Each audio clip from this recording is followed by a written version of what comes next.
अस्सलाम वालेकुम स्टूडेंट्स, सार मेडिकल लर्निंग चैनल में खुश आमदीद।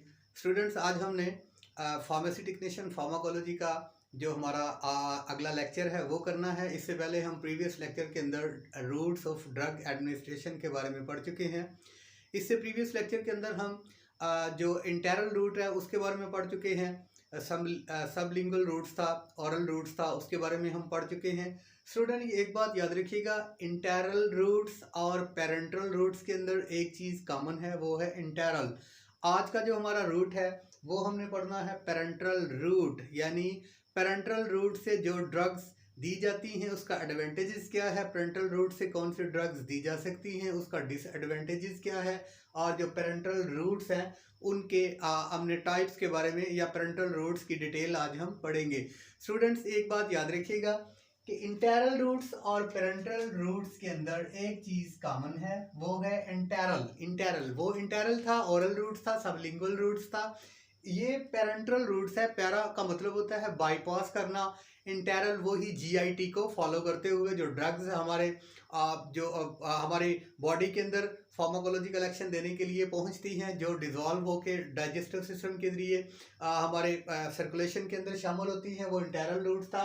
लेकिन ये जो पेरेंटल रूट्स है इसमें जो ड्रग्स हैं वो जो एंटेरल रूट है उसको बाईपास करते हुए डायरेक्टली ब्लड स्ट्रीम के अंदर दाखिल होंगी और जो आप उसकी साइट ऑफ एक्शन हैं वहाँ पे पहुँचेंगी।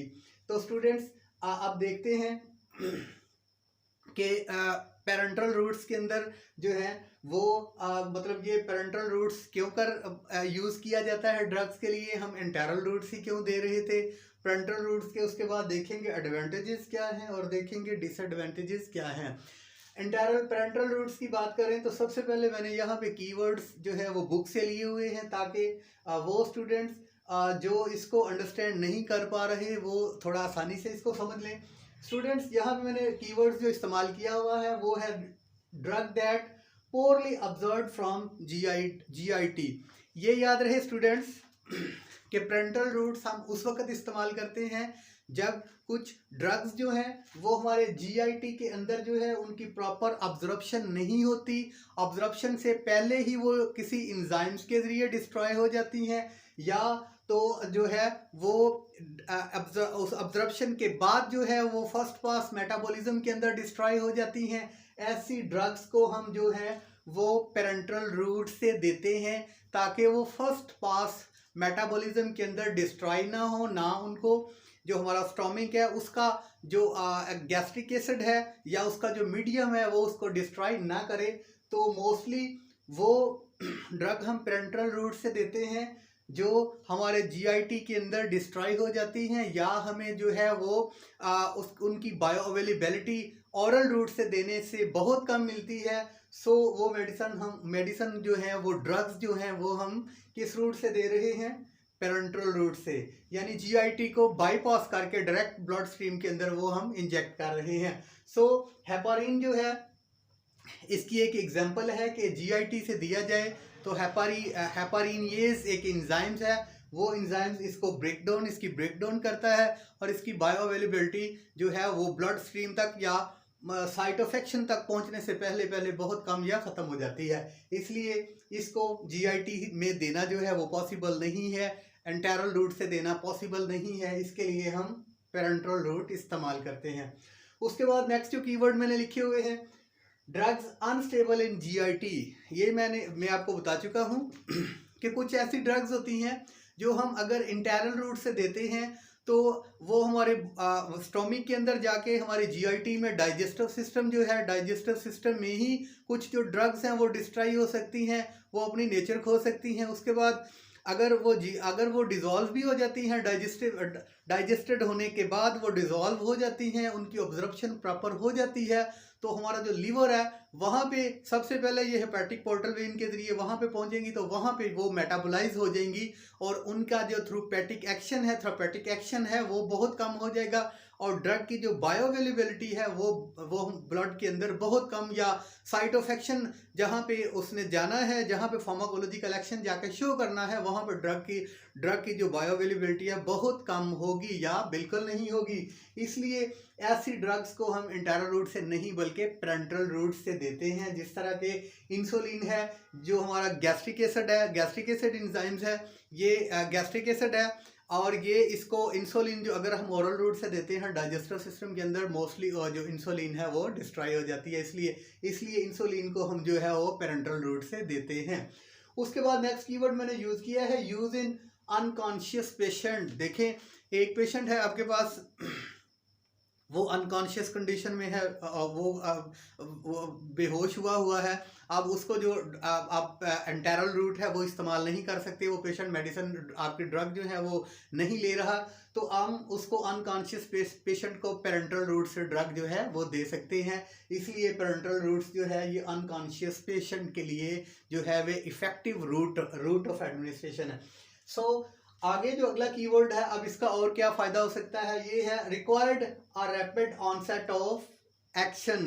बसा औकात हमें किसी एमरजेंसी की सूरत में जो है वो रैपिड एक्शन चाहिए होता है, तो ओरल रूट से जो हम ड्रग देंगे वो जीआईटी के अंदर जाएगी, डाइजेस्ट होगी, डाइजेस्टर के बाद जो है वो डिज़ोल्व होगी, उसके बाद उसकी अब्जॉर्प्शन होगी, अब्जॉर्प्शन के बाद वो फर्स्ट पास मेटाबॉलिज्म में जाएगी, मेटाबोलाइट होगी, और उसके बाद वो जो है वो हमारी ब्लड सर्कुलेशन के अंदर शामिल होके पार्टिकुलर जो साइट्स होंगे, साइट ऑफ एक्शन होंगे, वहाँ पर पहुँचेगी तो अपना एक्शन शो करेगी। तो इससे पहले हमें जो है वो रैपिड एक्शन चाहिए, तो हम जो है वो एंटेरल रूट्स को बाईपास करते हैं और डायरेक्ट जो है वो पैरेंटल रूट इस्तेमाल करते हैं, ताकि हमारी ड्रग जो है वो जल्द से जल्द जो है वो जो साइट ऑफ एक्शन है वहाँ पे पहुँचे और अपना फार्माकोलॉजिकल एक्शन जो हमें रिक्वायर्ड है वो दे। सो अब हम देखते हैं स्टूडेंट्स, इसके एडवांटेजेस क्या हैं, डिसएडवांटेजेस क्या हैं। एडवांटेजेस और डिसएडवांटेजेस बताने से पहले मैं आपको कुछ कॉमन पैरेंटल रूट्स के बारे में और उसकी एग्जांपल्स दे के बता देता हूं कि जो कॉमन पैरेंटल रूट इस्तेमाल हो रहे हैं वो कौन कौन से हैं। यहाँ पे मैंने सिर्फ कीवर्ड इस्तेमाल की हैं। सबसे पहले मैंने लिखा है आईवी। इसका मतलब स्टूडेंट्स होता है इंट्रावीनस इंजेक्शन। जब भी आप किसी वेन के अंदर जो है वो इंजेक्शन देते हैं, इंजेक्ट करते हैं, इसमें जो है वो सलाइन है, 5 ml के इंजेक्शन है, 500 ml के इंजेक्शन है, सलाइन है, ठीक है, इसके अलावा रिंगर है, ठीक है। ऐसे इंजेक्शन जो है जो इंट्रावीनस दिए जाते हैं उनको कहते हैं आईवी, ठीक है। ये पैरेंटल रूट्स की एक बहुत बड़ी एग्जांपल है। उसके बाद आईएम लिखा हुआ है, इसका मतलब होता है इंट्रामस्कुलर इंजेक्शन। बहुत से इंजेक्शन आपके इंट्रामस्कुलर हैं, ठीक है। वो डिक्लोरेंट आपके इंजेक्शन जो है वो इंट्रामस्कुलर है। ज़्यादातर इंजेक्शन जो है वो इंट्रावीनस इंट्रामस्कुलर भी दिए जाते हैं, लेकिन जो मस्कुलर इंजेक्शन है इनका जो एक्शन है वो वेनस की निस्बत जो है वो थोड़ा इनकी ऑब्जर्प्शन जो है वो स्लो होती है, यानी डेल्टॉइड मसल्स के अंदर या हिप के मसल्स के अंदर ये इंजेक्शन जो है इंजेक्ट किए जाते हैं, ये इंट्रामस्कुलर इंजेक्शन। उसके बाद मैंने आगे एक कीवर्ड लिखा हुआ है आईडी। आईडी का मतलब होता है इंट्राडर्मल। कुछ इंजेक्शन हम इंट्राडर्मल देते हैं, यानी एपिडर्मस के नीचे डर्मस के अंदर जो है वो हम इंजेक्ट करते हैं। इसकी एग्जांपल जो है, हम एक तो इंसुलिन मतलब जो है वो डायबिटिक पेशेंट्स के अंदर इंसुलिन जो है वो दी जाती है इंट्राडर्मल रूट से। इसके अलावा कुछ टीबी के टेस्ट है या जो एलर्जी का टेस्ट होता है वो इंट्राडर्मल रूट से ही इंजेक्ट किया जाता है, या वहाँ एलर्जी के जो टेस्ट हैं ये लोकल एनेस्थेटिक के तौर पे, लोकल एनेस्थेटिक टेस्ट के लिए जो रूट इस्तेमाल किया जाता है वो इंट्राडर्मल है, आईडी इंट्राडर्मल रूट। इसके अलावा स्टूडेंट्स मैंने लिखा है एससी, ये याद रखिएगा, ये रूट सबकुटेनियस रूट है। सबकुटेनियस क्या है, यानी हमारी जो स्किन है, स्किन के नीचे इंजेक्शन लगाया जाता है, सबकुटेनियस जो है वो रूट है। यानी ये सबकुटेनियस हमारी जो स्किन है और हमारे मसल्स टिश्यूज हैं, मसल्स के दरमियान की जो जगह है वहाँ पे जो इंजेक्शन है या इंजेक्ट किया जाता है ड्रग को, वो रूट कहलाता है सबकुटेनियस रूट। जिल्द के नीचे, हमारे जिल्द के नीचे और हमारे मसल्स के दरमियान के अंदर जो जगह लेयर्स है या जगह है वहाँ पे सबकुटेनियस। उसके बाद आईपी रूट है, उसके बाद है IA रूट, उसके बाद है IA। इसके बारे में आपको बता दूं, IP रूट जो है वो है इंट्रापेरिटोनियल रूट्स। इंट्रापेरिटोनियल रूट्स जो है ये एब्डोमिनल कैविटी के अंदर इंजेक्शन जो है वो इंजेक्ट किए जाते हैं, मोस्टली जो है ओवेरियन सिस्ट के अंदर या ऐसे केसेस के अंदर। लेकिन ज़्यादातर जो IP रूट है ये एनिमल के अंदर, रैट्स के अंदर, रैबिट्स के अंदर जो है कुछ जो है वो एक्सपेरिमेंट के लिए जो है ये इंट्रापेरिटोनियल इंजेक्शन जो है वो इंजेक्ट किए जाते हैं। उसके बाद स्टूडेंट्स बारी आती है IA रूट की। ये याद रहे, मैंने यहाँ पे भी IA लिखा है, मैंने यहाँ पे भी IA लिखा है। ये इसके बारे में मैं आपको बताता हूँ। ये IA सबसे एक तो है इंट्रा आर्टिक्यूलर, इंट्रा आर्टीरियल ऐसे इंजेक्शन हैं जो कि हमारी आर्टरीज के अंदर इंजेक्ट किए जाते हैं। अब वेन्स का आपको पता है, एनाटॉमी फिजियोलॉजी आपने पढ़ी हुई है। वेन्स ऐसी ब्लड वेसल्स हैं जो कि जो ब्लड है उस वो डीऑक्सीजनेटेड ब्लड जो है वो हार्ट की जानब लेकर जा रही है, वो तो है वेन्स, ठीक है। इंट्रावेनस इंजेक्शन वहाँ उसमें लगाए जाते हैं। अब आर्टरीज के बारे में आप जानते हैं कि ये ऐसी ब्लड वेसल्स हैं जो कि हार्ट से जो ऑक्सीजनेटेड ब्लड है वो तमाम ऑर्गन्स और टिश्यूज तक लेकर आ रही हैं। पल्पिटेशन जहाँ पे भी इसकी फील होगी आर्टरीज की, ठीक है। ये इंट्रा आर्टरीज यानी जो आर्टरीज के अंदर इंजेक्शन लगाया जाता है वो इंट्रा आर्टरीज या इंट्रा आर्टियल इंजेक्शन कहलाता है। इसके बाद बाज़ जगह पे IA है और दूसरा जो कॉमन वर्ड इस्तेमाल होता है वो IJ है। ये याद रखिएगा, IJ और ये IA एक ही रूट है। IJ का मतलब है ये इंट्रा जॉइंट है और IA इंट्रा आर्टिक्यूलर। ये याद रहे, इंट्रा आर्टिक्यूलर रूट जो है वो इंजेक्शन का कौन सा रूट है, ये रूट ऑफ ड्रग एडमिनिस्ट्रेशन में हम पेरेंटल रूट्स के बारे में पढ़ रहे हैं। इंट्रा आर्टिक्यूलर रूट्स उस रूट्स को कहते हैं, या ये IJ को याद रखिएगा, IA नहीं तो IJ को याद रखिएगा कि इंट्रा जॉइंट यानी ये हम जॉइंट के अंदर जो है कार्टिकोस्टेरॉइड और स्टेरॉइड इंजेक्शन जो है वो जॉइंट इन्फ्लेमेशन के लिए, यूरिक एसिड की वजह से है, गाउट की वजह से, अर्थराइटिस की वजह से है, जॉइंट की इन्फ्लेमेशन के लिए जो स्टेरॉइड इंजेक्शन इंजेक्ट किए जाते हैं वो इंट्रा आर्टिक्यूलर या इंट्रा जॉइंट्स इंजेक्शंस कहलाते हैं। उसके बाद स्टूडेंट्स एक और रूट है, बहुत कम इस्तेमाल होता है, IBM, ठीक है। कुछ इंजेक्शंस जो हैं अभी जो है ये इस्तेमाल हो भी रहा है, ये है इंट्रा बोन मैरो रूट्स। यानी हम जो हमारी जो बोन मैरो है जहाँ पे ब्लड सेल्स सिंथेसाइज होते हैं बोन मैरो के अंदर, कुछ डिजीजेस के अंदर जो है वो इंट्रा यानी बोन मैरो के अंदर जो ड्रग्स है वो इंजेक्ट की जाती है इंट्रा IBM। यानी ये आप याद रखिएगा कि IBM intra bone marrow route of parental, यानी पेरेंटल रूट्स की एग्जांपल है इंट्रा बोन मैरो रूट, ठीक है। तो ये थे वो कॉमन पेरेंटल रूट्स जो मैंने आपको बता दिए थे। अब हमने यहाँ पे व्हाइट बोर्ड प्रेजेंटेशन में मैंने कीवर्ड्स लिखे हुए हैं कि अब पेरेंटल रूट्स के एडवांटेजेस क्या हैं और डिसएडवांटेजेस क्या हैं। पेरेंटल रूट्स जो है इसके एडवांटेजेस जो है, सबसे पहले जो मैं एक दफ़ा फिर रिपीट करता हूँ, इन कीवर्ड्स में मैंने लिखा हुआ था कि रैपिड एक्शन इन एमरजेंसीज। बस औकात एमरजेंसी के अंदर अनकॉन्शियस कंडीशन में किसी भी एमरजेंसी से निपटने के लिए जिस पेशेंट जो है वो अनकॉन्शियस कंडीशन में है उसको रैपिड एक्शंस की या जल्दी हमें ड्रग जो है वो पार्टिकुलर साइट्स तक पहुंचानी है ताकि अपना एक्शन शो करे और जो रिकवरी है पेशेंट की हो, तो वहाँ पे हम एमरजेंसीज के अंदर इस पेरेंटल रूट्स को बहुत ज़्यादा इस्तेमाल करते हैं। खुसूसन ये एमरजेंसी के अंदर आप देखेंगे कि पेशेंट्स को वो जो है नॉर्मल सलाइन लगाई जा रही है, रिंगर लगाई जा रही है, या जो है बहुत से इंजेक्शन जो है वो एमरजेंसी वाले जो है वो पेरेंटल रूट से, इंट्रावीनस रूट से दिए जा रहे होते हैं या इंट्रा मस्कुलर एमरजेंसीज में दिए जा रहे होते हैं। सो एमरजेंसी के अंदर बड़ा सूटेबल रूट है क्योंकि ये रैपिड एक्शन करता है, पेशेंट की जान बचाता है।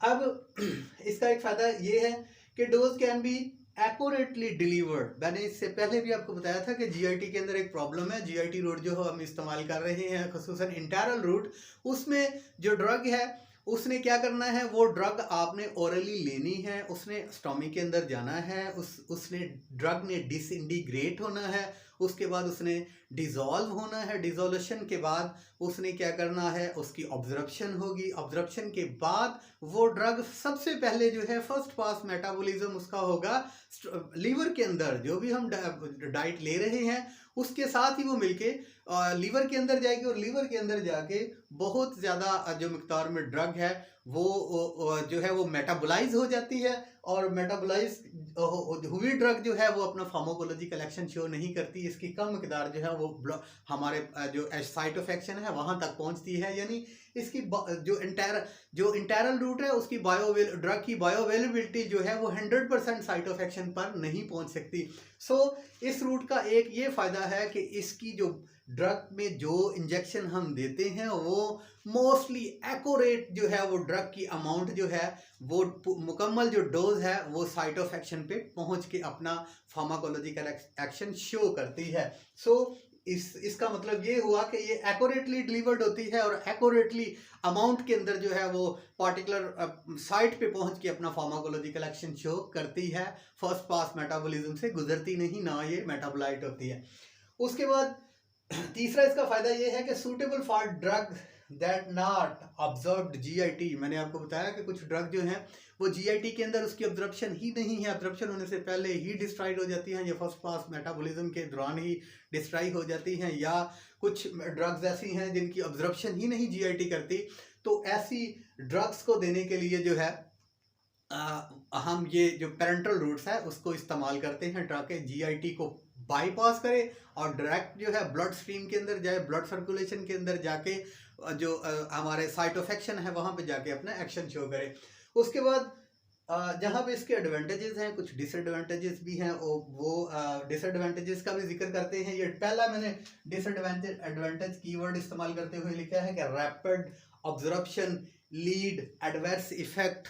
आपको पता है कि जो भी हम ड्रग ले रहे हैं जब उसने बॉडी के अंदर जाना है तो उसने 3-4 तरह के इफेक्ट देने हैं। एक डिज़ायरेबल इफेक्ट है जो हमें उसका चाहिए, एक अनडिज़ायरेबल इफेक्ट है जो हमें नहीं चाहिए उसकी वजह से आ गया, एक थेराप्यूटिक इफेक्ट है, वो थेराप्यूटिक इफेक्ट लेने के लिए ही तो हम ड्रग दे रहे हैं, और चौथे नंबर पे एडवर्स इफेक्ट भी तो हो सकता है ना।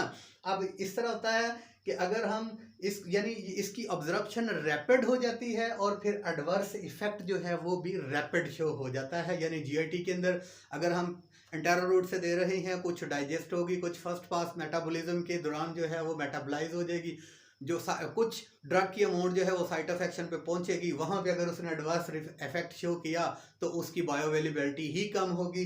सो जो इंजेक्शन अगर पेरेंटल रूट से दे रहे हैं तो 100% बायोअवेलेबिलिटी है, और जो एडवर्स इफेक्ट है वो भी 100% है, इसलिए ये इसका एक डिसएडवांटेजेस है। उसके बाद लोकल इरिटेशन में कभी कभी देखा आपने वो वैक्सीनेशन के इंजेक्शन इंजेक्ट करते हैं तो लोकल इरिटेशन आदि बच्चों में वो सोजश हो जाती है।